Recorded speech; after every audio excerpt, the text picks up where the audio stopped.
Good morning, good afternoon, evening, depending on where you are watching me from. Uh, I want to talk about something very real quick.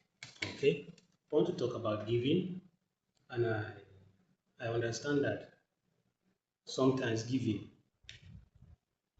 is not something that you need to tell someone.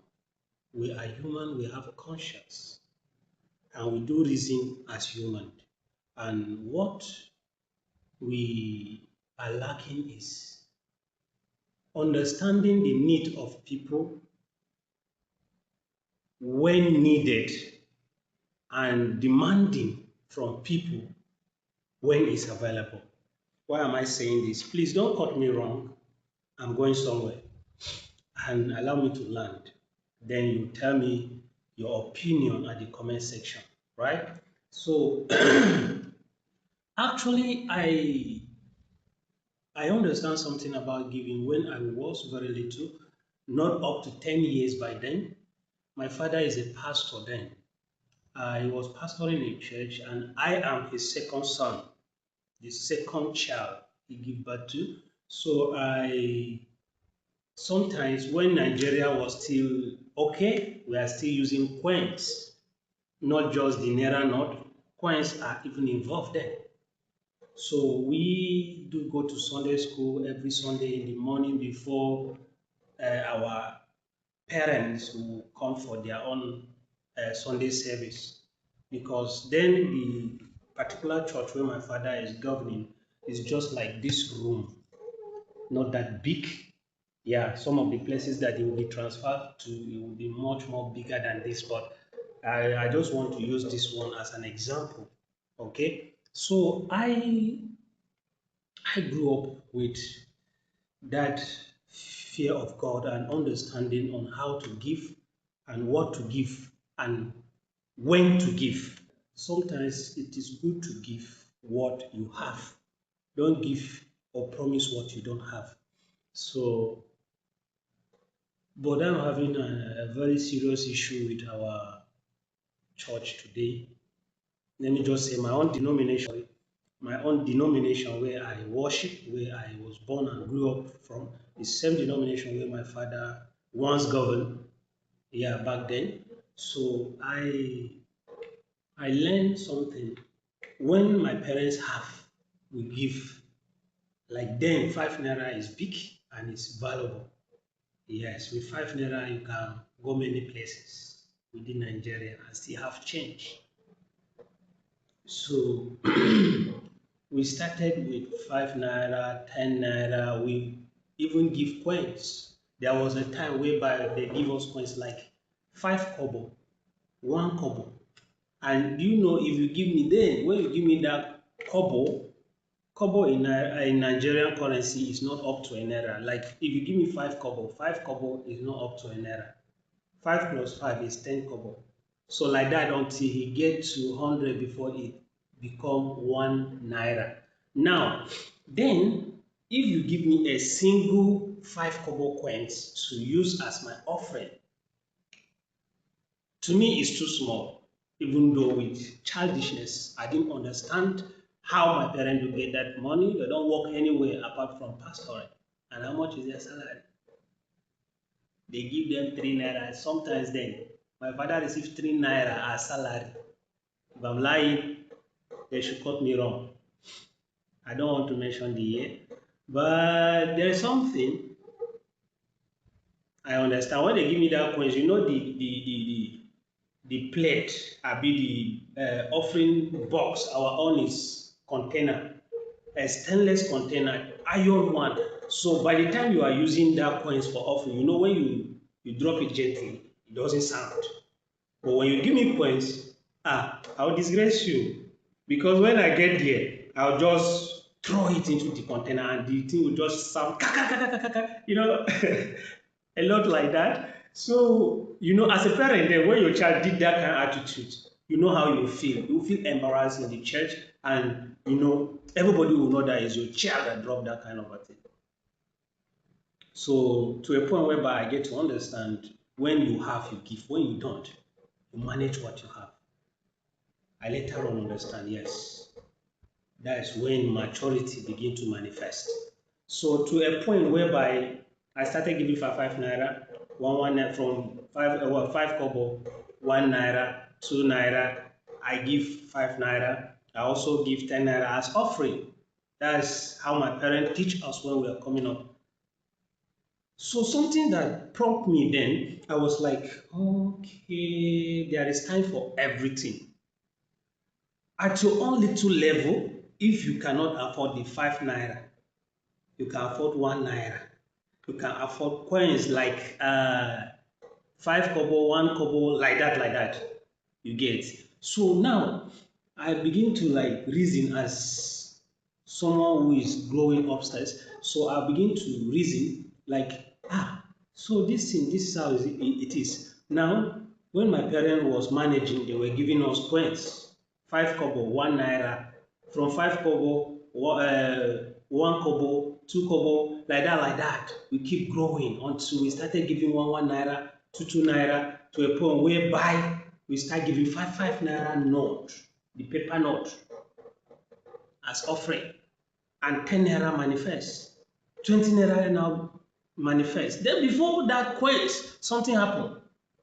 I remember when if my father got broke, he would give us corn, something like this. Everybody, neither in his own shield like this, or the one that the shield have been removed, the back have been removed. You can even see the corn, like dry one. Yes, when I say dry one, you know. So we'll now carry that dry corn and put it as offering. And do you know how that means to me? When I'm giving it, and I understand that I bring one or I bring two, based on the level of my parents' capability, I may bring two corn like this. Somebody may bring one, some may bring five, some may bring plenty inside a very big basin, and that's very nice. So when they begin to gather it, before you realize, you see that the corn has become more bigger in quantity, and you know when you use it to like maybe grind it for into powder for consumption, you realize that yes, something is good, something good has been done already.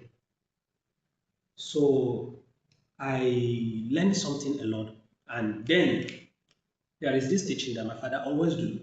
He will teach people how to give. As a pastor, he will teach them what giving is and what you can give. It doesn't specify that you can only bring money into the house of God.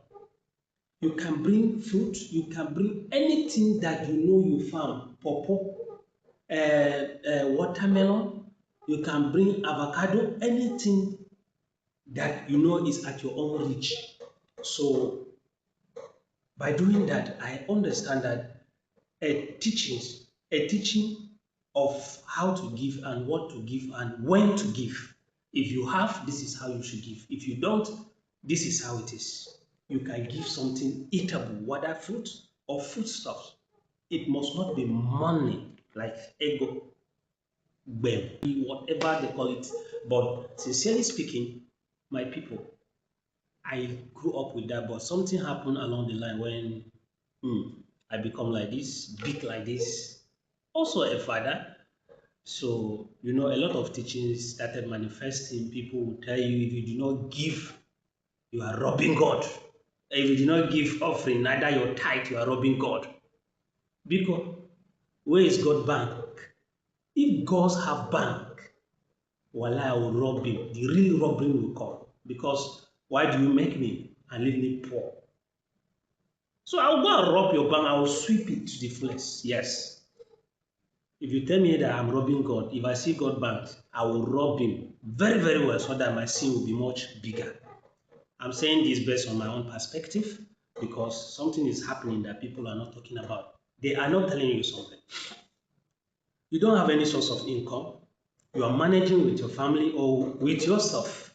Even if you have a health challenge or health issue, you don't have a diet to handle it, neither to buy paracetamol or Panadol for your own headache. So now something happened that people will now tell you that if you don't give, you are robbing God. Now lie you. That one is a very big lie. very big one, expensive one. Give when you have. If you don't, God knows your heart.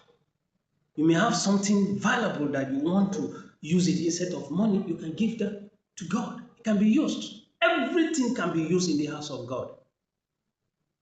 No, you cannot give dead body.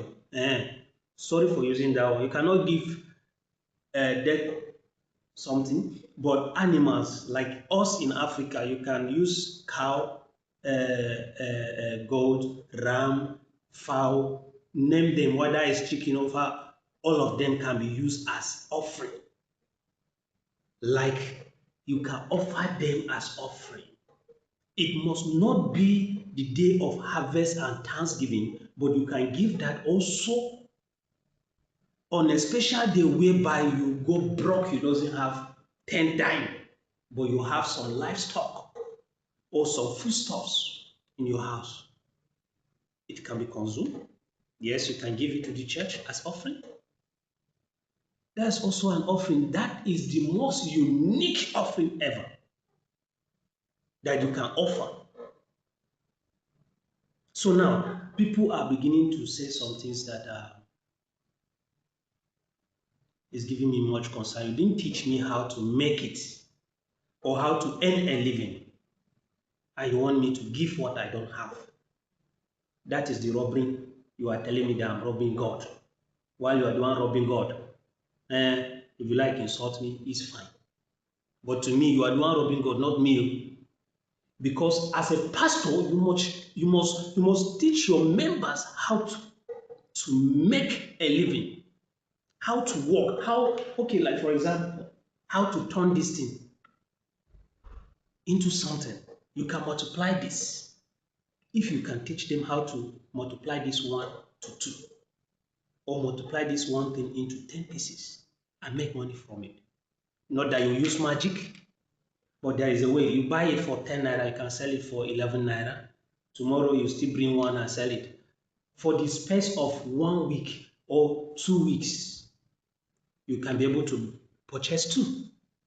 Like that, like that. Gradually, you started from one and it becomes two.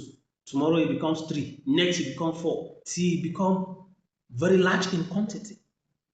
So giving is all about wisdom, how you get it, how you're supposed to give it, and also you should teach people how to make it before you ask them to give. When you teach me how to make it, you don't need, in fact, for me, you don't need to teach me how to give it. Because I may die one day and all those things can be consumed by someone who doesn't know how painful or how hard it is for me to acquire those things. So I will give them out, I will dash them out to people who are in need. And I can also give to the church in appreciation for the teaching, for the impact I've acquired so far in the church. Teach people how to give, how to make a living. Then from there, you also teach them how to give, how to help others. Please, let's stop giving people for false teaching. Okay, I'm not criticizing anybody, but I'm just trying to set a fact that everybody is entitled to be rich. God doesn't make you to be poor. You just like wisdom and knowledge. And somebody who has the wisdom and knowledge will teach you. The person will put you through on how to go about it. And by doing that, boom, you become bigger tomorrow. And that person have become like a mentor to you. He will teach you how to make it become your mentor. You will respect him till eternity and also bless God for his life. So let's do the needful and stop making people look guilty on giving. Thank you. And don't forget to tell me where you are watching from. Tell us where you are watching this video from. You can use your country flag to add it to the comment, and also tell us what you think about what I just said. Leave a comment, share to so many groups, and this will help a lot of people. If your pastor is a kind of pastor that always asks you to give, he doesn't teach you how to make it, then this is what you should do. And also Don't forget to follow this account for more. Thank you and God bless you. Stay blessed. Bye.